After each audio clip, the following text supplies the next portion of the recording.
Bon, il y a une saleté de mouche qui est là. Attends, je vais essayer de la chasser.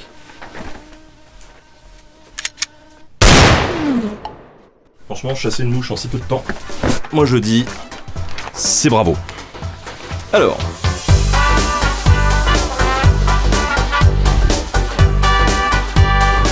Mes chers camarades, bien le bonjour et bienvenue dans cette vidéo un petit peu spéciale, pour la 10e fois de l'année je pense je le dis. Mais une vidéo un petit peu spéciale quand même, puisque cette vidéo, elle arrive pour les 7 ans de Nota Bene qu'on a fêté le 24 août 2021. 7 ans, ça fait beaucoup. Et du coup je voulais en profiter pour revenir avec vous, comme je le fais tous les ans sur la chaîne, sur l'année qui vient de s'écouler, sur ce qu'on a pu mettre en place, et puis en profiter pour vous faire découvrir nos nouveaux bureaux, puisque ça y est, on a les nouveaux bureaux, on est très content d'avoir enfin pu faire notre propre studio. On a fait tous nos travaux avec notre petite main nous-mêmes, et on va vous présenter un petit peu tout ça dans la vidéo.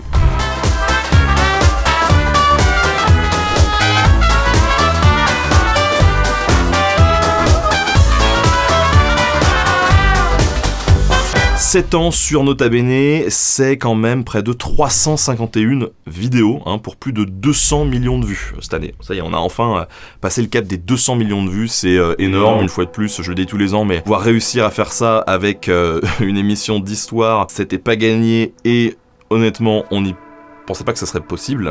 Quand je dis on, c'est vraiment l'équipe aussi, puisque je vais y revenir, mais Nota Bene, même si c'est moi qui l'ai créé au départ avec Kali, aujourd'hui, c'est 8 salariés, c'est des dizaines d'auteurs, voilà, je l'ai déjà dit sur la chaîne, mais je le redis, c'est important, il y a quand même beaucoup de monde qui travaille aujourd'hui sur Nota Bene, et c'est une très grosse fierté pour moi de pouvoir mettre ça en avant aussi, et c'est parce qu'on est plusieurs qu'on peut débiter autant de vidéos avec qui sont pas courtes, avec une qualité, on va dire, de production qui est là. Pour nous, 2020-2021, ça a été une année certes marquée par le Covid, comme vous tous, mais on a eu la chance d'être dans un secteur qui n'est pas impacté vraiment par cette crise du Covid, au contraire, puisque nous, on travaille déjà en télétravail depuis longtemps, ça fait 7 ans que je travaille à la maison, et donc on avait déjà les infrastructures, et en plus les gens se sont rabattus sur YouTube pendant qu'ils étaient en confinement, donc nous ça a été incroyable, on a pété notre record de vues par mois. Aujourd'hui Nota Bene ça reste encore entre 6 et 8 millions de vues par mois, mais là on avait fait 8 millions de vues au mois de... il y a plus d'un an, donc c'était beaucoup quand même. Et donc 2020-2021 ça a vraiment été la période pour nous pour enfin concrétiser plusieurs projets qu'on avait envie de mener à bien, continuer de développer la chaîne YouTube, ça c'est clair, mais aussi pouvoir continuer à développer Nota Bene ailleurs, parce que j'ai toujours été clair là-dessus. Nota Bene, pour moi, il y a vraiment deux axes aujourd'hui. Il y a ce que j'ai envie de faire avec l'objectif personnel, qui est un objectif de médiation culturelle au sens large, et que cette histoire touche le plus grand nombre de gens. Et puis il y a le côté entreprise, forcément, puisqu'aujourd'hui il y a 8 salariés, des dizaines d'auteurs qui travaillent, etc. Et donc, ces deux aspects-là de Nota Bene se sont rencontrés et se rencontrent encore, justement en 2020 et 2021, en se développant sur plusieurs plateformes. Ça a été le cas sur Facebook, par exemple, puisqu'on s'est développé à partir de avril-mai 2020. On s'est lancé là-dessus, on avait 80 000 abonnés. Aujourd'hui, on a un peu plus d'1 million d'abonnés et on fait des millions de vues par mois sur Facebook. C'est incroyable, et surtout ça permet de toucher un autre public qu'on n'avait pas avant, c'est-à-dire que les gens qui nous suivent sur Facebook, évidemment il y a des gens qui nous suivent sur YouTube et Facebook, mais il y a aussi plein de gens qui nous suivent uniquement sur Facebook et qui ne savent même pas que j'ai une chaîne YouTube. C'est-à-dire que quand je vais acheter du PQ à Leclerc, parfois on m'arrête en me disant mais vous êtes Nota Bene de Facebook. Les gens ne savent pas que j'ai une chaîne YouTube. Et moi je trouve ça génial parce que ça permet d'élargir un petit peu le spectre, et moi, dans ce qui me tient à cœur, il y a cet aspect-là de me dire que je vais pouvoir toucher plein de gens partout qui potentiellement se seraient pas mis à l'histoire ou se seraient pas intéressés à l'histoire. Donc j'en suis hyper content. Puis on a continué à développer aussi Instagram et TikTok, j'en avais quand même pas mal parlé, et puis Twitch aussi, où on continue à recevoir des historiens tous les mois sur des interviews de 2 heures. Voilà, on est un petit peu partout, et puis il y a eu 3 gros projets vraiment qu'on a développés au-delà de Facebook et puis de TikTok, Insta et Twitch cette année.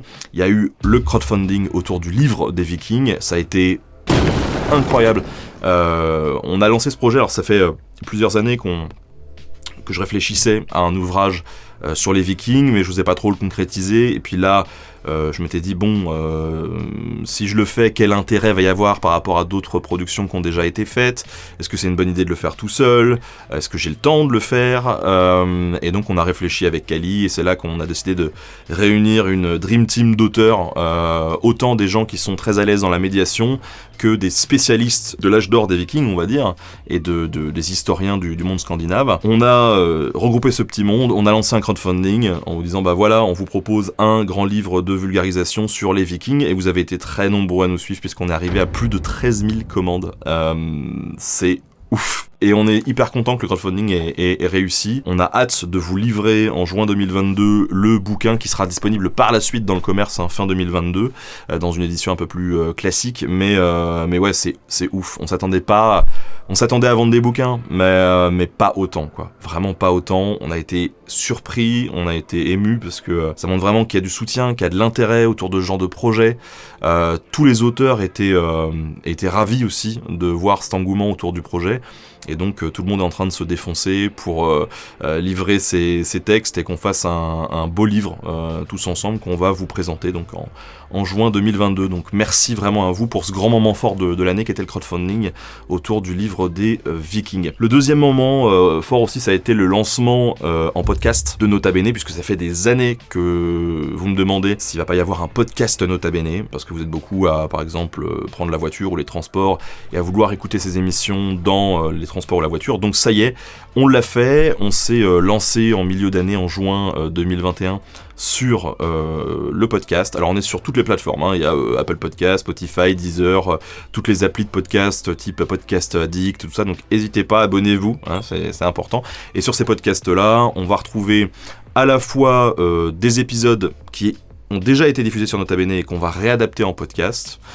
Et quand je dis réadapter, c'est qu'on n'exporte pas la piste son et on la colle. C'est-à-dire que je retravaille le texte pour que ça soit adaptable en podcast, que la narration soit au poil, que le rythme soit au poil aussi. Donc on réenregistre tout. Je réenregistre tout de mon côté, c'est vraiment, on repart de zéro, quoi. J'envoie ça à mon monteur mixeur qui sort l'émission avec un petit habillage au poil et tout, et donc ça donne des chouettes podcasts. Donc il y a des épisodes qui sont déjà sortis, il y a des épisodes inédits aussi sur ces podcasts-là, qui n'ont pas encore été diffusés sur YouTube et qu'ils seront peut-être dans plusieurs années, je ne sais pas, parce que j'ai quand même pas mal de textes en réserve. Et puis il y a ces fameux entretiens de 2 heures qu'on fait sur Twitch tous les mois, et bien là on peut les retrouver en podcast, et ça c'est plutôt cool quand on fait un long trajet ou dans les transports, vu que les transports ça prend quand même pas mal de temps, et bien on peut écouter les podcasts Nota Bene dans les transports. Donc voilà, on a rajouté encore une branche à notre arc, et hyper content aussi de l'accueil qui a été reçu par le podcast, puisque très rapidement là on s'est hissé parmi les podcasts les plus écoutés sur toutes les plateformes, et on voit qu'il y a des très bons retours. Donc ça fait plaisir aussi, parce que c'était une petite appréhension de se dire on se rajoute ça encore en charge de taf, mais ça vaut le coup, parce que même moi, à titre perso, la voix, ça m'intéresse énormément, le travail de la voix, et j'adore ça. Et là, à l'audio, purement à l'audio, il faut vraiment y aller, quoi, en termes de voix pour captiver, tout simplement. Et là, dernièrement, j'ai tourné un podcast, et en fait, je suis sorti de l'enregistrement, j'étais 2 fois plus en sueur que d'habitude, parce que j'ai tout mis, quoi. Donc c'est cool, c'est une nouvelle expérience, et pareil, super content de pouvoir lancer ça. Le troisième gros axe de l'année aussi, ça a été le développement de Nota Bonus, la chaîne bonus Nota Bene, puisque là, ça fait plusieurs années qu'elle était un peu en errance, il se passait pas grand-chose dessus, et ça fait plusieurs mois qu'on a mis un bon taquet. D'ailleurs, la personne qui monte cette vidéo là, dans laquelle je suis en train de parler, c'est Valentin, et Valentin qu'on a recruté spécifiquement pour alimenter cette chaîne Nota Bonus, En l'espace de 3 mois, on a sorti environ 45 vidéos, ce qui est beaucoup, dont la moitié c'est des shorts, c'est les nouveaux formats qui viennent concurrencer un petit peu TikTok, Instagram, sur la chaîne bonus. Il y a aussi pas mal d'autres vidéos à côté, donc il peut y avoir des bonus issus de Nota Bene, des émissions, des trucs dont j'ai pas eu le temps de parler. Typiquement, on a fait un truc sur l'arc et le musée de l'archerie. J'ai eu la chance d'avoir entre les mains une shukonu, c'est-à-dire une arbalète à répétition chinoise. J'ai pas pu l'aborder pour des contraintes de temps et de scénario, on va dire, quand j'ai écrit le script dans la vidéo principale, et je me suis dit, bah voilà, je l'avais là-bas dans les mains, j'en profite pour vous en parler pendant 3-4 minutes, et je vous présente ça sur la chaîne bonus. Donc sur la chaîne bonus, on peut retrouver ça, on peut retrouver des épisodes courts aussi, qui font 5-6 minutes. On en a fait dernièrement avec Arnaud Bertrand, l'archéologue avec qui je travaille sur toute la série sur la Chine. On a fait un truc sur un Bouddha du 8e siècle retrouvé en Suède, et donc on se posait la question, mais qu'est-ce que venait faire ce Bouddha au 8e siècle en Suède? Donc on y répond sur la chaîne. Il y a aussi les rediffusions des lives Twitch de 2 heures que vous pouvez retrouver sur cette chaîne bonus. Et puis il y a des formats qui sortent un petit peu de ce que je fais d'habitude autour de l'histoire, des formats un peu plus perso, un peu plus chill, on va dire, avec des best-of de Twitch, des montages de Lego, parce qu'on en fait pas mal sur Twitch le soir, et souvent ça donne de très très bons moments. Et puis du coup, bah voilà, il y a des petits sujets qui peuvent émerger comme ça. Les dessous de YouTube aussi, ça c'est des vidéos que je commence à faire pour vous expliquer un petit peu comment ça marche derrière, que ce soit la production Nota Bene ou les problèmes que peuvent rencontrer les vidéastes vis-à-vis de la plateforme sur YouTube, des petits coups de gueule, des choses comme ça. Bon, ça c'est des choses que je peux faire, que je peux me permettre sur la chaîne Nota Bonus. Abonnez-vous. Voilà. Donc ça, c'est ces 3 grands moments forts là de l'année qu'on a lancé. On espère encore que on va non seulement réussir à maintenir tout ça, mais que on va on va vous préparer d'autres trucs. Ça va être cool. Tant qu'on peut faire les choses toujours bien, on continue. Bref, vous voyez, avec tout ça, on a eu une année très très chargée de notre côté. Elle a été difficile, mais dans le bon sens du terme pour nous, et encore une fois, on a eu énormément de chance par rapport à beaucoup de gens, donc on va pas se plaindre, hein, loin de là. C'est juste oufissime ce qui nous arrive encore aujourd'hui, et merci à vous tous de continuer à suivre et à supporter l'émission partout où on va. Et c'est vrai que quand on s'est lancé avec Kali au tout départ, il y a 7 ans, on n'avait pas les mêmes moyens, hein, c'est clair. Je galérais même à avoir un SMIC juste pour moi, donc c'était compliqué.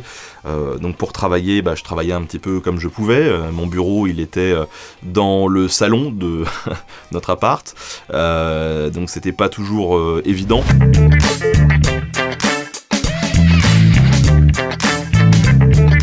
Pour aujourd'hui, je vous ai concocté un petit top des vieux trucs de médecin. Alors ici, exit la médecine un peu mystique. Mon setup, vous l'avez vu un petit peu évoluer au fur et à mesure des années, que ce soit à travers les émissions ou à travers les petits hors-séries que je faisais de temps en temps. À un moment donné, on s'est retrouvé pour la première fois dans un espace qui était notre bureau avec Kali, où on avait un bureau qu'on partageait tous les deux.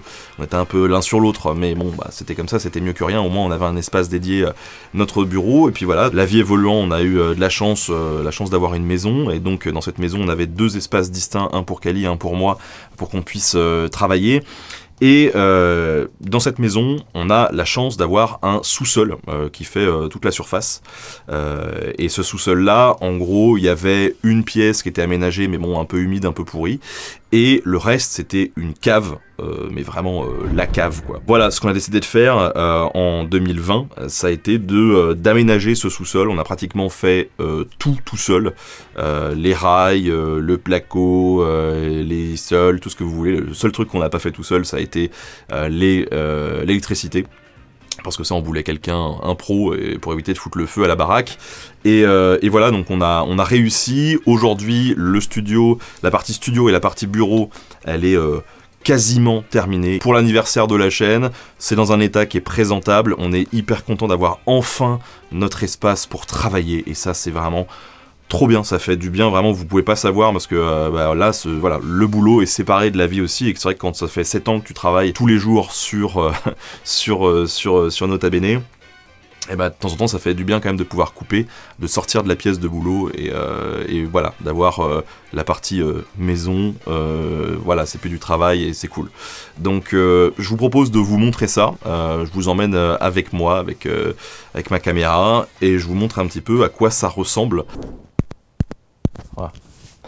Ok, on commence déjà par mon studio, voilà, qui est derrière moi. C'est une partie du sous-sol qui était déjà aménagée, mais il y avait des problèmes d'humidité, c'était vraiment pas ouf, et on a tout transformé pour me permettre de bosser dans de bonnes conditions, voilà, donc ça passe par installer de la mousse, hein, par exemple, sur les plafonds, ou encore sur les murs, pour avoir un bon son, pas trop de réverbération. En fait, le son se répercute vraiment partout, y compris dans les angles et autres. J'ai rajouté des mousses beaucoup plus larges sur les murs pour éviter qu'il y ait trop de réverbération aussi. Et puis très important, dans les coins, j'ai mis ce qu'on appelle des bass traps qui vont bloquer les fréquences basses, en tout cas les absorber pour avoir un son qui est de meilleure qualité. D'ailleurs, je remercie Loïc de Studio Pluriel qui se reconnaîtra peut-être très sûrement même en regardant la vidéo, parce qu'il m'a filé quand même pas mal de conseils pour l'aménagement acoustique de ce studio, et franchement j'en suis hyper content. Alors voilà, dans mon décor, je me suis fait plaisir, hein. J'ai mis des trucs qui me font plaisir à moi, et puis j'ai pris aussi des trucs un petit peu sentimentaux. Alors du coup là, par exemple, j'ai le casque du Mandalorian, parce que j'aime bien la série, et puis que je trouve que c'est cool d'apporter quelque chose de pop aussi un petit peu dans le décor, nota bene à côté de l'histoire de France de Patrick Boucheron, hein, par exemple. Voilà. Et puis juste en haut, bah là, j'ai mon babar, voilà, c'est mon petit doudou quand j'étais gamin, que j'ai gardé. J'ai la photo de mon arrière-grand-père, parce que j'avais envie de mixer un petit peu ces deux approches-là. Ce qui est plutôt pratique aujourd'hui avec ce studio, c'est qu'à l'époque, quand je devais tourner des épisodes de Nota Bene, eh bien j'étais obligé de tout ranger le salon. Alors, ça me faisait une bonne excuse pour ranger le salon, hein, mais c'était un petit peu relou. Installer toutes les lumières, et puis ensuite tout désinstaller après le tournage, c'était très chiant. Aujourd'hui, j'ai un setup vraiment qui me permet de tout faire dans le studio. C'est simple, en fait, j'ai un autre appareil qui est juste là. Et du coup, j'ai plusieurs lumières, en fait, comme vous le voyez, qui sont des deux côtés de mon bureau, et puis j'en ai même une troisième qui est là-bas, cachée un petit peu derrière. Toutes ces lumières-là, en fait, je peux les contrôler directement depuis ce petit panneau là. Donc ça, c'est vraiment trop bien parce que en 2 secondes, tout est déjà installé. Moi, j'ai plus qu'à me mettre au centre de la pièce, à régler 2-3 trucs sur ma caméra, et c'est parti, quoi. Donc je peux tourner quand même beaucoup plus facilement. C'est beaucoup plus confort. J'ai ma cabine speak, alors qu'elle n'a pas beaucoup évolué. C'est là où j'enregistre mes voix off, voilà. Donc je me mets là-dedans avec avec mon micro, et c'est ici que je parle. Vous voyez que le son est peut-être beaucoup plus mat par ici. C'est tout simplement parce que pour les voix off, c'est quand même assez cool. Et puis voilà, le petit canapé chill pour recevoir aussi les gens, parce que je reçois du monde aussi parfois à la maison pour bosser. Je vous emmène faire peut-être un tour donc du côté des bureaux. Regardez, je me suis même payé le luxe de me faire un petit local technique où je me suis mis mes serveurs, voilà. Je me suis fait les belles et tout avec le serveur. Beaucoup de Tera, là je pense qu'on doit avoir à peu près 30 ou 40 Tera de données sur ces serveurs-là, qui sont répliqués directement dans le cloud, pour ne rien perdre, et ça c'est quand même vachement bien. Donc tous ces bureaux ils sont en sous-sol, hein, comme je le disais, donc voilà, là c'est par ici qu'on arrive, en haut c'est ma maison, et donc on passe du studio au bureau qu'on a installé avec Ali, puisqu'on a tout fait tout seul. On a quelques copains qui sont venus nous aider, et voilà, je vous remets quelques images quand même de comment c'était avant, hein. C'était une cave avec même du gravier et puis de la terre battue. Au niveau de la construction du bureau, donc ça s'est étalé sur plusieurs mois. Ça a été beaucoup d'efforts de week-end ou de soirées. On a tout pété, on a placé les rails, on a fait le placo, machin. Le seul truc qu'on n'a pas fait, c'est l'électricité. Le plus anxiogène, ça a été ce coffrage de ces morts là qu'on a dû faire. J'ai regardé beaucoup de vidéos YouTube, hein, parce que c'était pendant le confinement, donc on pouvait pas sortir. Donc voilà, je l'ai fait avec des vidéos YouTube. C'était hyper pratique. Il y a des super chaînes pour apprendre à faire du placo. Il y a plein de gens qui regardent l'émission qui disent « Ouais, c'est cool d'avoir des émissions de vulgarisation sur le web ».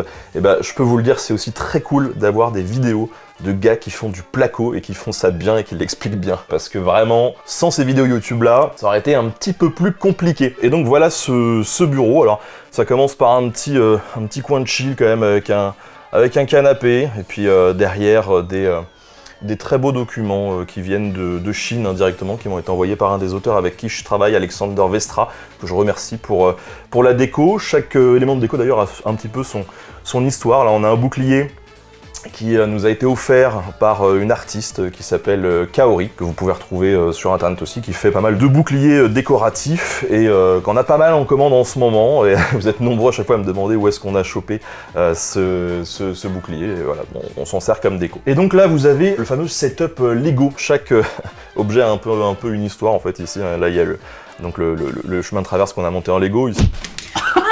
Je me suis foutu dans l'œil. Ici, c'est des vraies poupées russes que ma femme a ramenées de Saint-Pétersbourg jadis. Là, on a le Colisée aussi qui est dans le coin. Comme le dit Kelly, elle a laissé choir le Colisée. Et puis derrière, on a le PC de Kali. Pareil, 3 écrans. On va bientôt changer de bibliothèque pour avoir toute une bibliothèque murale, que ça absorbe un petit peu plus le son. Bon, là-bas, je vous montre pas parce que c'est un espace de stockage, donc j'ai plein de matériel, j'ai plein de trucs. Mais c'est un peu le bordel, j'assume pas trop. Important quand même, on a fait un petit coin Harry Potter sous l'escalier.